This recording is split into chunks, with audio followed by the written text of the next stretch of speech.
few requests for this one, long division.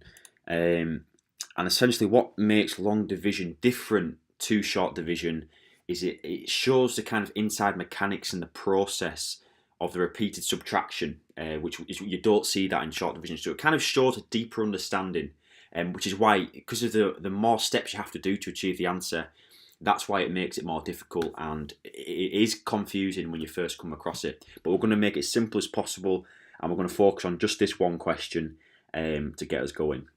It's not the easiest long division question, but it's kind of in that general field where we can get some good revision from it. So we'll set it out just like the short division. So the number we are dividing is 3,571. Okay, we draw our bus stop, and we are dividing it by 16. Okay, so again, we're going to be looking for a similar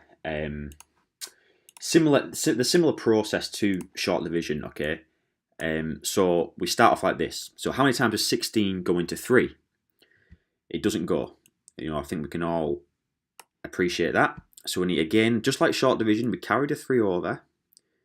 Okay, so now it's 35. So how many times does 16 go into 35? Okay, and you'll find out that is 2. 16 goes into 35 twice. But this is where it changes from short division. Okay, so now we know that 16 goes into 35 twice.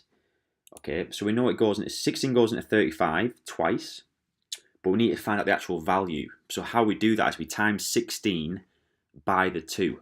Okay, so 16 times 2 is 32. So we're going to take away that 32 from the 35. So 35 take away 32 is, of course, 3. So that's our remainder. Okay, so rather than putting the remainder next to the 7, we're going to put it down here and show that we know that the process. So 16 goes into 35 twice, but we're showing that we know the value, which is 32, and we're taking that away from the 35 to get our remainder. So the next number we're going to be looking at is the 7. So how many times does 16 go into 7? But it's not actually asking us that. Okay, what we need to do is drag the 7 down to the 3, because you can't forget about this remainder. Okay, so now it becomes 37. So we need to drag that 7 down to the 3 to make it 37. So how many times does 16 go into 37? You'll find that it goes in twice again, which is so it goes in twice. Okay, and again 16 times that 2. So again, it's this number. We find out the value. 16 times the 2 is of course 32.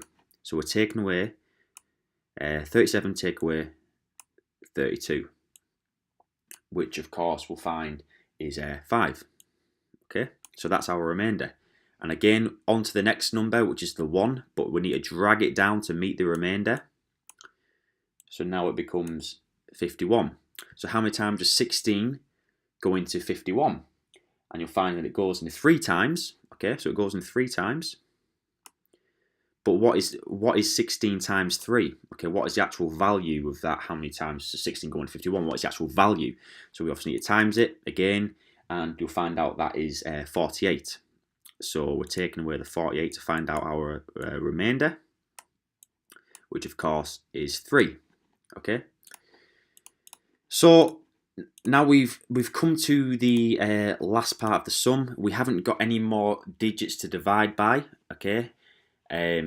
Inside of our bus stop. So all we do is drag the last remainder up to the top and put it as a remainder 3. So the answer is 223 remainder 3. Now this obviously seems quite daunting, but the more you practice, the more it will consolidate, within your head. Just practice makes perfect.